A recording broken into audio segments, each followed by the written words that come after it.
मेरी शादी एक नपुंसक व्यक्ति से हुई और मेरी शादी एक नपुंसक व्यक्ति से हुई थी, पर फिर भी मैं उसके साथ खुश थी क्योंकि मेरा पति एक बहुत अच्छा इंसान था। एक दिन अचानक मुझे चक्कर आ जाते हैं और मुझे डॉक्टर के पास ले जाया जाता है। डॉक्टर ने मेरा चेकअप किया तो पता चला मैं प्रेग्नेंट हूँ। प्रेगनेंसी की बात सुनकर मेरे पति ने जो मेरे साथ किया उसे सुनकर आपके पैरों तले जमीन खिसक जाएगी। मेरा पति नपुंसक था, पर शादी के 3 महीने के अंदर ही मैं प्रेग्नेंट हो गई और इसी बात ने मेरी पूरी जिंदगी बर्बाद कर दी। और जब ये पता चला कि बच्चा किसका है तो मैं तो सुन्न रह गई।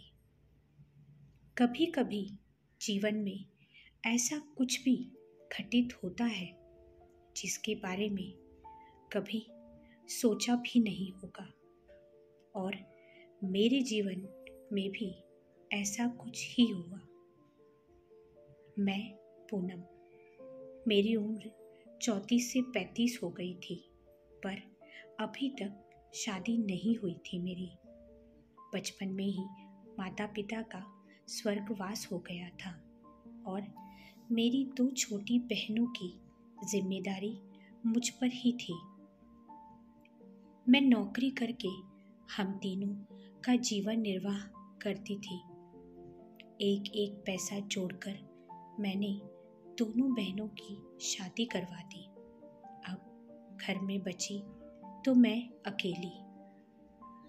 अब मुझे भी तो किसी का साथ चाहिए था, पर उम्र ज़्यादा हो जाने के कारण मेरे लिए अब रिश्ते आना बंद हो गया था। एक दिन मैं बाजार से लौट रही थी, तब मुझे मेरी एक बचपन की सहेली मिली। बहुत दिनों बाद हम मिले थे। उसकी शादी हो गई थी और बच्चे भी थे। उसने मुझसे शादी के बारे में पूछा तो मैंने सब कुछ बता दिया। बोलते बोलते उसने कहा कि उसका एक भाई है जिसकी शादी तो हो गई है, पर पत्नी उसे छोड़ के चली गई क्योंकि वो उसे संतान सुख नहीं दे सकता था। मेरे भाई के पास पैसे की कोई कमी नहीं है, पर उसमें बस एक ही कमी है कि वो कभी पिता नहीं बन सकता।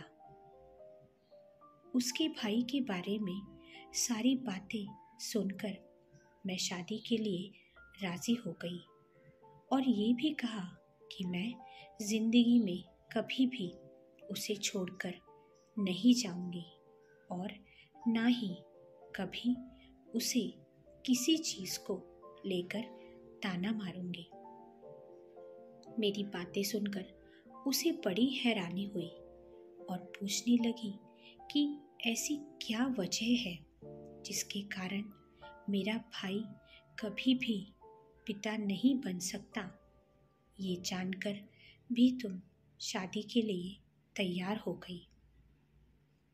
तब मैंने कहा कि अकेले जीने से अच्छा है कि मैं तुम्हारे भाई को आधार दे सकूं, और उसमें बुराई ही क्या है। और मैं भी ऐसे अकेले कब तक रहूंगी। ये सुनकर वो बहुत खुश हो गई क्योंकि उसके मायके में भी एक औरत की ज़रूरत थी। बहुत सालों पहले ही उसकी माँ चल बसी थी।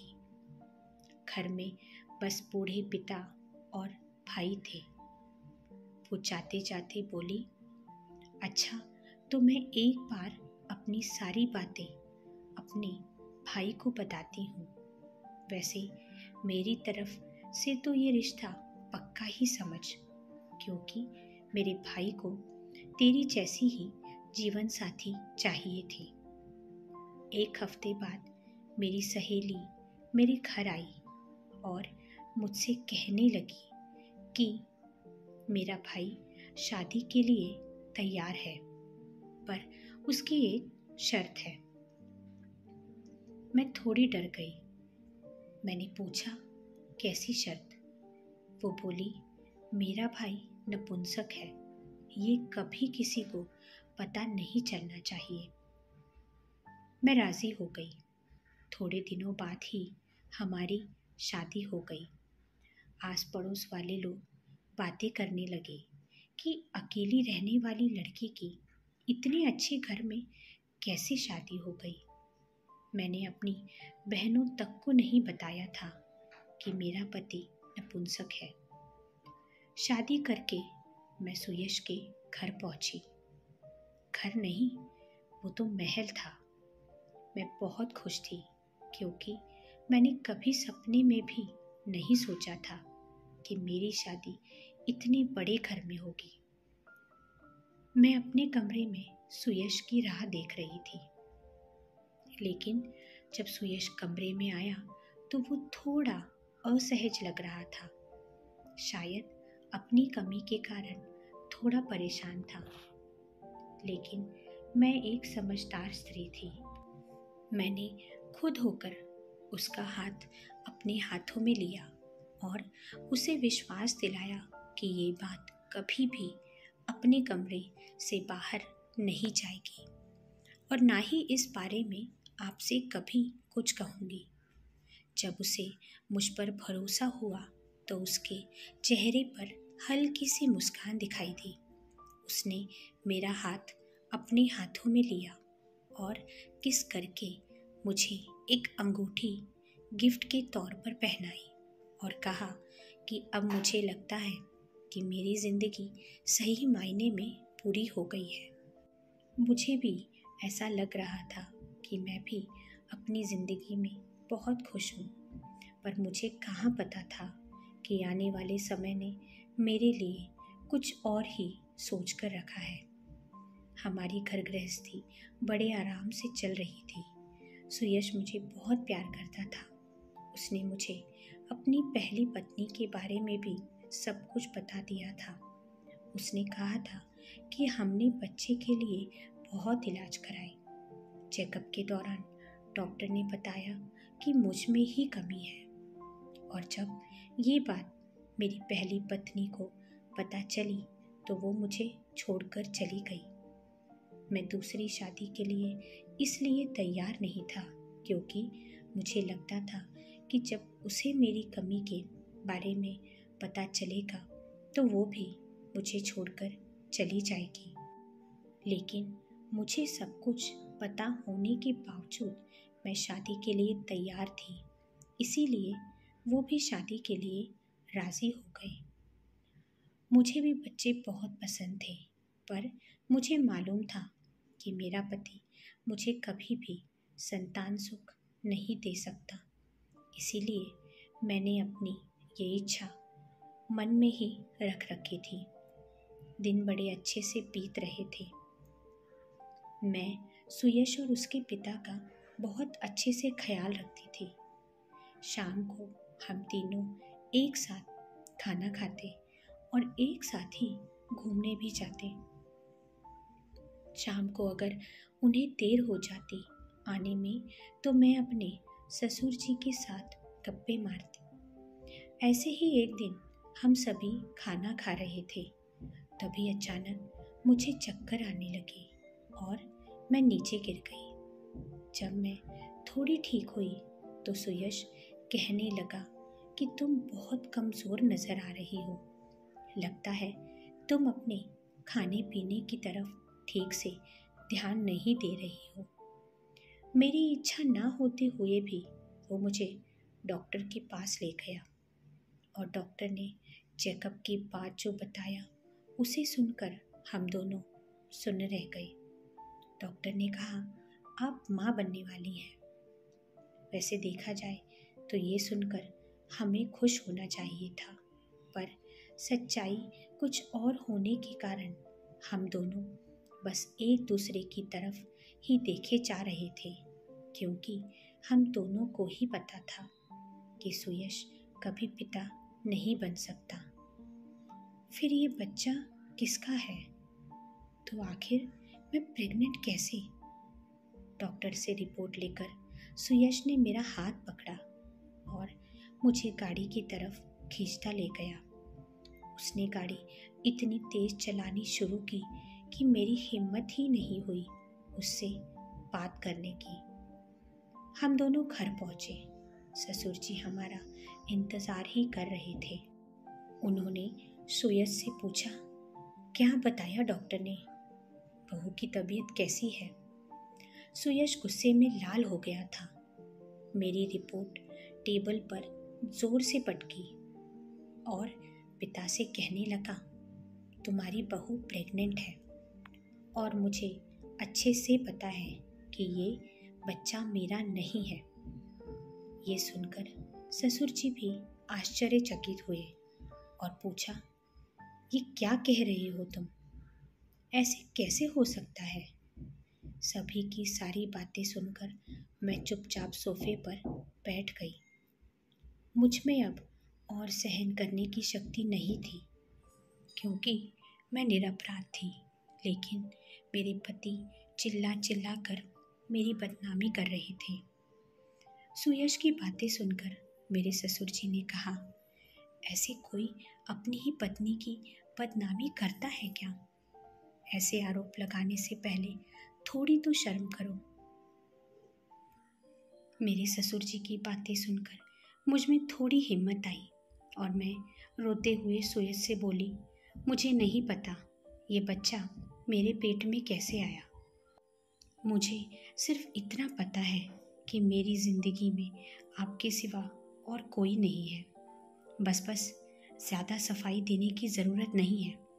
अब मेरी समझ में आया कि इतने दिन तुम्हारी शादी क्यों नहीं हो रही थी और तुमने इसीलिए मुझसे शादी की, क्योंकि मैं कभी बाप नहीं बन सकता और इसी वजह से मैं तुम्हारी हर बात सहन करूँगा। पर ये सिर्फ तुम्हारी गलतफहमी है। मैं इतना भी पागल नहीं हूँ कि दूसरों का पाप अपने गले लूँ। इसलिए तुम अभी अपना सामान बांधो और निकल जाओ यहाँ से। मेरे ससुर जी ने सुयश को बहुत समझाने की कोशिश की, पर वो गुस्से से पागल हुए जा रहा था। सुयश ने आधी रात को मुझे घर से बाहर निकाल दिया और मैं रोते रोते अपने घर आ गई। शायद मेरा और सुयश का रिश्ता जहाँ से शुरू हुआ था वहीं खत्म होने वाला था।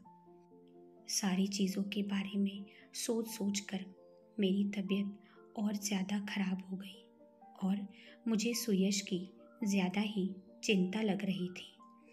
मैं रात भर रोती रही और रोते रोते मेरी आँख कब लग गई पता ही नहीं चला।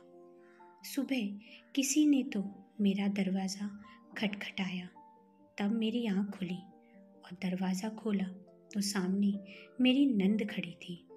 उसे देखते ही मैं उसके गले लगकर रोने लग गई और कहा कि मैं निर्दोष हूँ। मुझे नहीं पता ये बच्चा मेरे पेट में कैसे आया। मेरी नंद बोली, चिंता मत कर, सब कुछ ठीक हो जाएगा, और वो वहाँ से चली गई। मुझे मेरी नंद पर बिल्कुल भी विश्वास नहीं था। आखिर कैसे वो सब कुछ ठीक कर सकती थी। बहुत सोचने पर मुझे लगा कि कहीं मेरे ससुर ने ही तो मेरे साथ कुछ गलत नहीं किया। आखिर सुयश को छोड़कर उस घर में एकमात्र पुरुष वही थे। दिमाग में न जाने क्या क्या आ रहा था। दिन रात मुझे नींद नहीं थी।